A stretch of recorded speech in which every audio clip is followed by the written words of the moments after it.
Welcome everybody to Ascari at Home. My name's John Sinopoli. I'm the executive chef and co-owner of Ascari Hospitality Group. We're very excited to be presenting a 3-course meal to National Bank Financial and its friends this evening in conjunction with a fantastic magic show. We've got some wonderful food. We're gonna walk you through it. The first thing we're gonna do is open up the box we've sent you, go through all the ingredients so you understand what everything is. Then we're gonna get in the kitchen. I'm gonna show you in detail how to prepare each item and put it on the plate so that you have a restaurant quality meal in front of you this evening. And finally, we're gonna head to the bar after and we're gonna talk with Blair Bouchard. He's Ascari's wine director. He's gonna be talking us through the wine selections you have tonight as well. And guys, I can't wait to get started. Let's get cracking. All right, everyone, we've got our box in front of us. I'm gonna walk you through everything that's inside of it. This is if you've received the meat option. For the first course, which is the same for meat and vegetarians, we have our burrata salad. So here is your beautiful baby gem romaine leaves. You've got your package of burrata. There's 2 balls in there. Beautiful Wisconsin Belgioso burrata. We have a preserved lemon vinaigrette. We have some chiffonade of sorrel. So sorrel is a beautiful green herb leaf kind of in between, very fresh, very crisp, and some fried capers. That's the first course.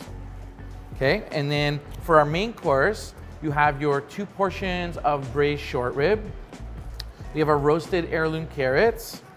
We have our cauliflower puree, which is gonna go at the bottom of the plate. Our roasted cauliflower florets. We've included a little knob of butter in there for reheating.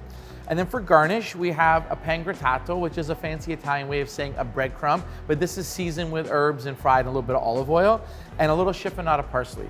Then finally, for the dessert course, we've provided you with beautiful bonbons or petit four. These are gorgeous little sweets prepared for you by our chefs at Gare de l'Est. We have 2 kinds of gelée, an apricot and a raspberry. We have an alfajore cookie. We have chocolate truffle and our mini chocolate chip cookie. These are for dessert. That's your sweets. Let's get in the kitchen and start cooking.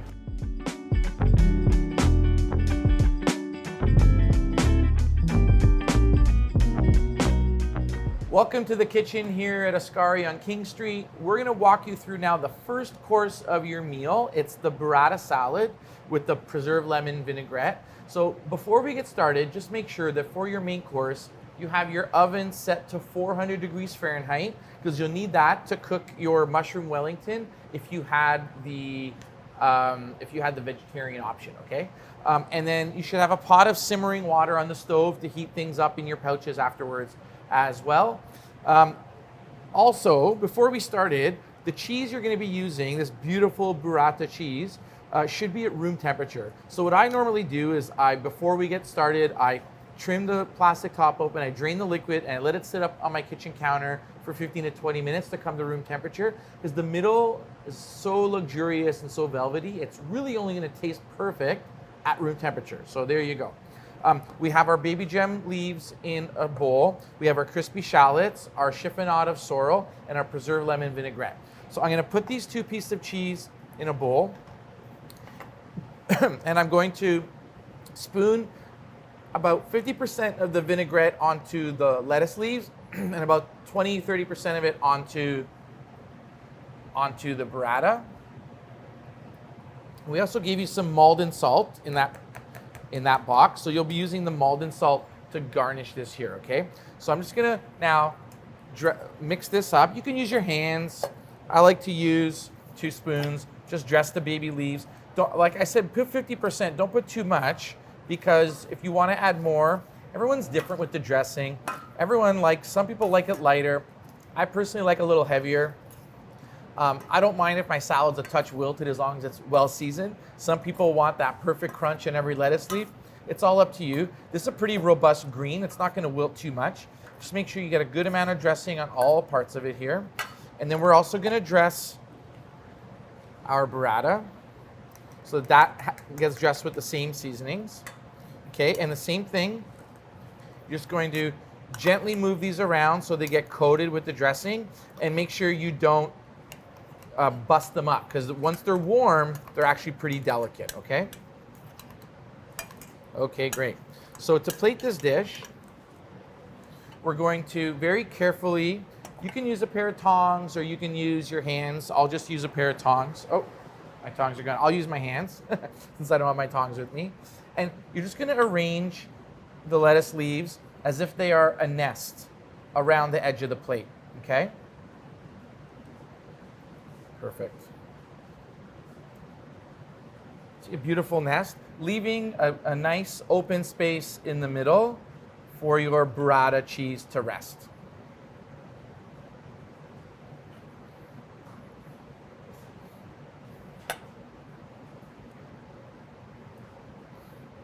Wonderful. So nice, evenly distributed, perfect. Okay, and now we're gonna take each burrata piece, put it right in the middle. Okay, and then what I like to do before I garnish the rest of this is I like to open up the cheese because I want to see the middle. Beautiful cheese. I want to see the middle, and I want to season the middle a little bit too. So we're going to open this up, expose that creamy bit. So if you don't know how burrata is made, it's a fresh mozzarella from Puglia, the heel of the boot of Italy, where they fill the mozzarella cheese with fresh cream and chopped bits of mozzarella. And as that sits in the middle, it creates this gorgeous velvety texture, okay? So then we're going to sprinkle our crispy capers right on top and all around our salad. You may not need all of these. The capers are pretty salty, but they're gorgeous briny taste with some crispiness. And then we're gonna put a beautiful pinch of this fresh green sorrel, which tastes really citrusy, right on top. Wonderful. Now, if you've received the poached lobster edition, now's the time to take that poached lobster out of the package. That should also be room temperature, and put it right on top and be ready to rock and roll with your first course. So that's our burrata salad with preserved lemon vinaigrette and crispy capers and fresh sorrel. Let's move on to the main course next. Okay, we're back in the Ascari kitchen at King Street here. We're ready to start putting together your main course. So your oven should be preheated to 400 degrees. You should have a pot of simmering water on the stove, a large fry pan, a small fry pan, and then an oven-proof tray if you have the vegetarian course as well. So the meat main course does not require use of the oven, just as an FYI. So the first thing we're gonna do is get our stuff on the tray and in the water and get ready to get heated. So you have your mushroom Wellington. You should have 2 pieces of this. We're only gonna cook 1 for purposes of the video today. So you're gonna remove it from the bag and remove it from the little plastic container we give it in, and just peel down the parchment paper comme ça, okay, on your mini tray here. And we're gonna pop this in the 400 degree oven for 20 minutes, okay?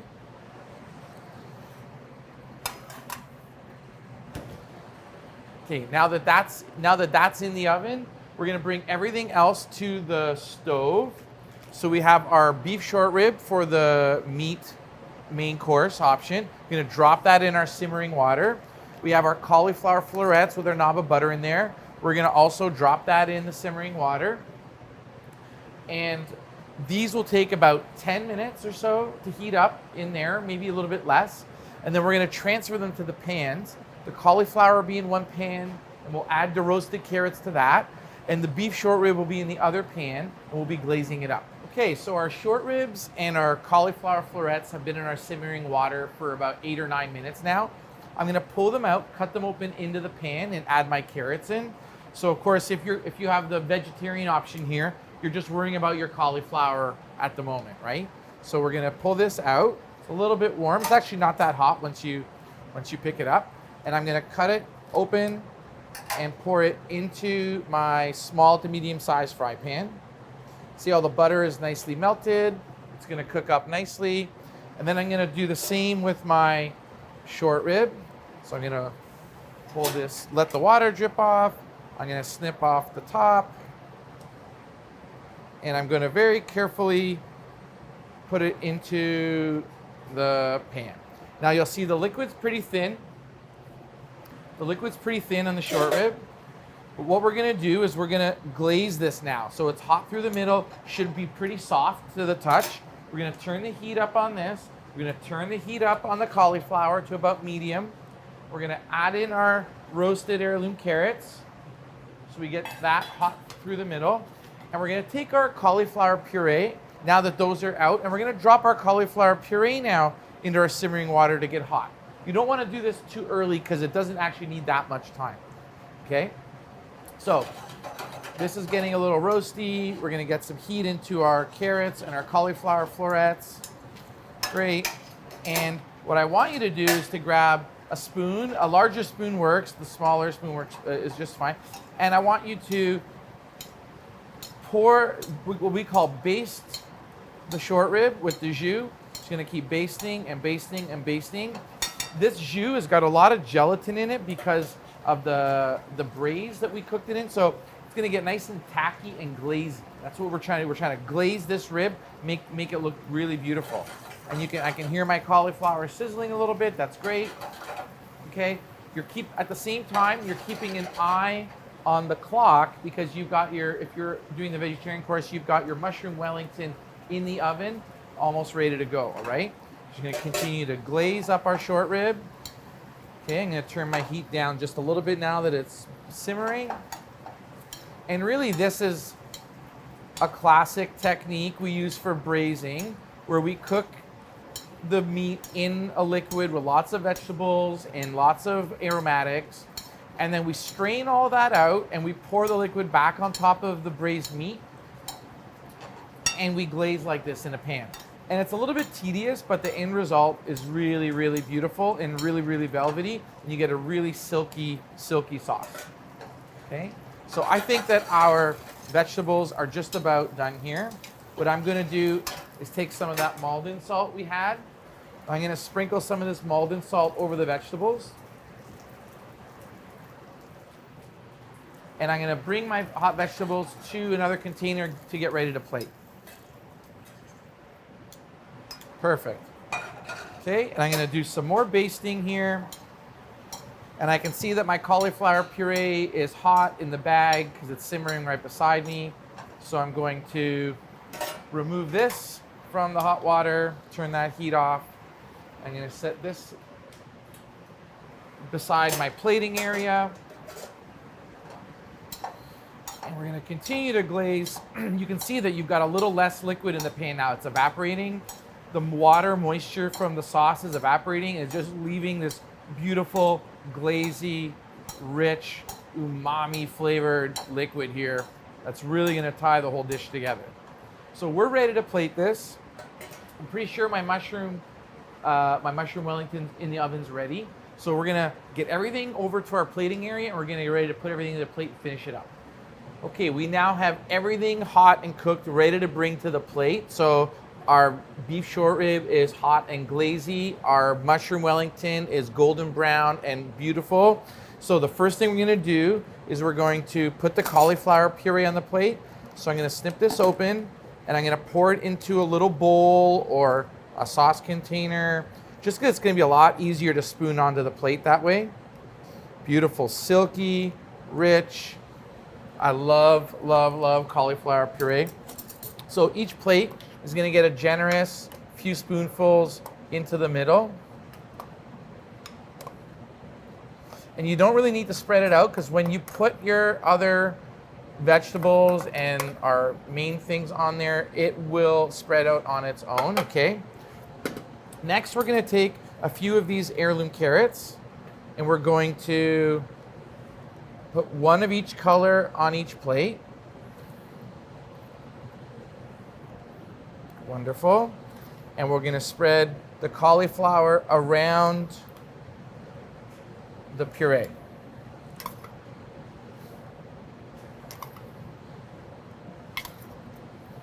If you do it just like me at home, you're gonna see that you're probably gonna tell yourself, I should open a restaurant. Look how beautiful this is.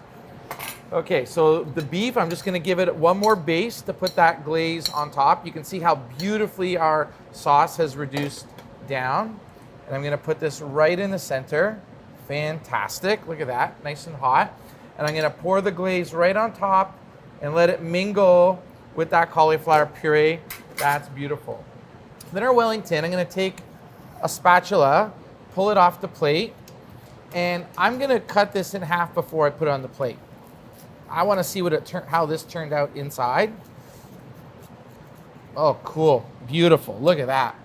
That is super sexy, it's gorgeous. All right, so that's our mushroom Wellington with Tuscan kale and a mushroom duxelle, a black trumpet mushroom duxelle. And then we're going to finish off with a little bit of Maldon salt. Same here, a little bit of Maldon salt, a little bit of chopped parsley around both plates. And then on top of the braised short rib, a little bit of sage pangrattato. So this is a fried breadcrumb we've made with some fried sage, just for a little extra texture. And those are your two main course dishes, finished beautifully like you'd see in a restaurant. I'm just gonna make this open up a little bit. Yeah, look at that. It's beautiful. It's beautiful. So here you go. Our braised beef short rib and our mushroom Wellington ready to eat and enjoy with these gorgeous wines. Let's go into the dining room. We're gonna chat with Blair about your wine selections tonight.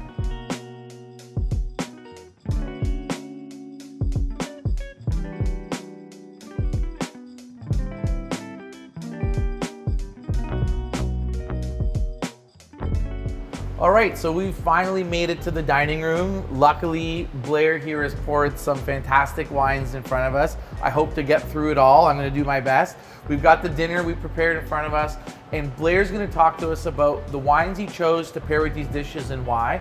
Blair is Ascari Hospitality Group's wine director and beverage manager in general. And so whenever we do an event like this, we say, Blair, what are we drinking? It's a tough job, right, John? But you know what? I put together a selection of some of my favorite wines that I knew would match up in really interesting ways with these dishes. So everybody at home will have had selected one of these, but I'll quickly talk through all the selections just so everybody gets a little idea of what's in front of them at home.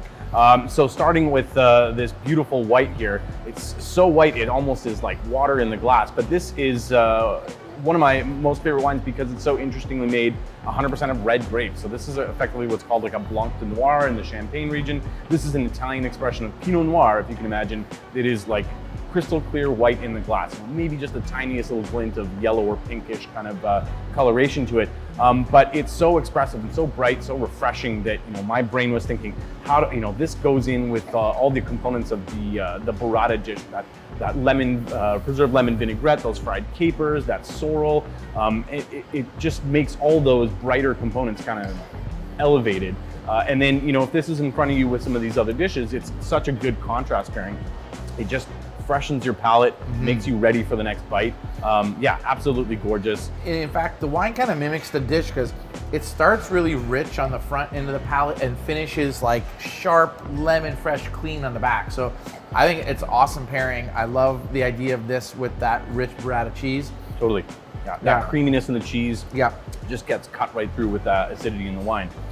The other white that was available for the night is the 2018 Domaine Luquette Gris Frisé, which is an appellation in the southern part of white Burgundy. Classic, obviously, Chardonnay is the grape of Burgundy. So this one is done quite traditionally. No oak, although that is sometimes dabbled in that region, but it really lets that chalky minerality do all the talking. The fact that it's a little bit further down south in the Burgundy region means that it's a bit more ripe, a bit more round, still beautiful acidity. So those fresh aspects are still happening there, but just a bit more of a richer, oilier texture to it that means that it can live up to some bigger food too. So if you have this with the mushroom duxelle, those pastry crust notes, that does a lot of talking to itself too. 100%. This could pair with both courses, but when I sip this, I think the fried capers on this burrata dish are a perfect pairing with this. Absolutely, I totally agree. Yeah. Moving into the reds though, you may have the 2017 Capone Chianti Classico in front of you. Chianti Classico, I think, is such an underrated region. If you're a fan of Brunello, some of the more sort of big wig wines out of Tuscany, Chianti Classico can offer so much of those things, but a little bit more approachable in their youth, a little bit more complementary to a wider variety of dishes as well. This one definitely has a bit more of a robust structure than your average Chianti Classico, sort of a chewier tannic quality, a little bit more concentration on the color, but all those classic elements of like cherry, a little bit of earth and leather happening there too. You know, that mushrooms obviously work really well with those kind of things, but so does a nice piece of beef. So especially a braised, short rib where all those fattier flavors kind of ooze into the whole dish. Yeah, the one thing you can always trust Chianti Classico for is acidity. It's always going to have a beautiful acidity, and that Sangiovese comes through stronger than it can come through in Brunello and those other Chianti regions. So I think that this is an awesome pairing for this, and I agree. For me, I'd almost prefer to drink Chianti Classico to a Brunello. I just think it's a fantastic wine, underrated 100%. Like, unless you have the luxury of cellaring Brunellos and you've got something that's had, 10, 15 years to get to the maturity where it really starts singing. Yeah. It's tough to find. It's tough to get, a vintage dated, backdated Brunello on the shelf. So Chianti Classico can give you a lot of those elements, without having to look for something that's already matured in the bottle. Yep. Finally, though, one of my absolute favorites is the Diego Conterno Baluma Langhe Nebbiolo. Piemontese wines, I think, are my favorite region of Italy. And of course, the Nebbiolo grape is famed for being the sole grape of wines like Barolo and Barbaresco. Similar, if you like those wines, but you struggle to find something that is already kind of reaching maturity, Langhe shows Nebbiolo really fantastically well, even in its youth. So this is a young wine, but it's already really expressive. Again, beautiful acidity. It's got all those hallmark notes of black tea, a little bit of rose petals. There's those tarry things. Classic pairing with mushrooms for sure. I just put this wine in my nose. I started smiling. It is so elegant, so pretty and feminine and beautiful. I just love this wine. I love this producer. This guy is a legend. This is an unbelievable wine to have with a meal like this. And we're really lucky to have a glass of it in front of us. And I think everyone should be super pleased with this pairing. Mushrooms or beef, Northern Italy, this is a gorgeous wine. Absolutely. And even, you try a wine like this with something like your starter dish of burrata with those brighter notes. Oh yeah. It's still, there's no clashing there. The creaminess of the cheese is going to talk to the tannins in the wine too, and it's so integrated. The tannins are so perfectly fit in with all the other flavor profiles of this wine that, yeah, you're totally right. Honestly, any wines kind of work both main course. If you prefer white and you're not a red person, you're not going to go wrong by drinking it with the mushroom Wellington. And if you're a red person, you don't love whites, it's not going to ruin the dish to have it with the first course at all. I totally agree. And there's all these old-fashioned rules about, red wine with red meat and so forth. But a lot of the fun of experimenting with wine and food pairings is seeing what some of those atypical pairing decisions can actually do in the plate and in your mouth. And it's always worth exploring those different things and breaking the rules to some degree. For sure. Blair, thank you so much. Thank you, John. What a lovely journey through 4 wines. Quick and concise, but always on point. Thank you so much. We're super happy to be presenting this to you guys tonight. So happy that Ascari could partner with National Bank Financial on this Illusionarium evening. Enjoy the magic show, guys. Have a great time. We'll see you next time. Cheers, everybody. Cheers.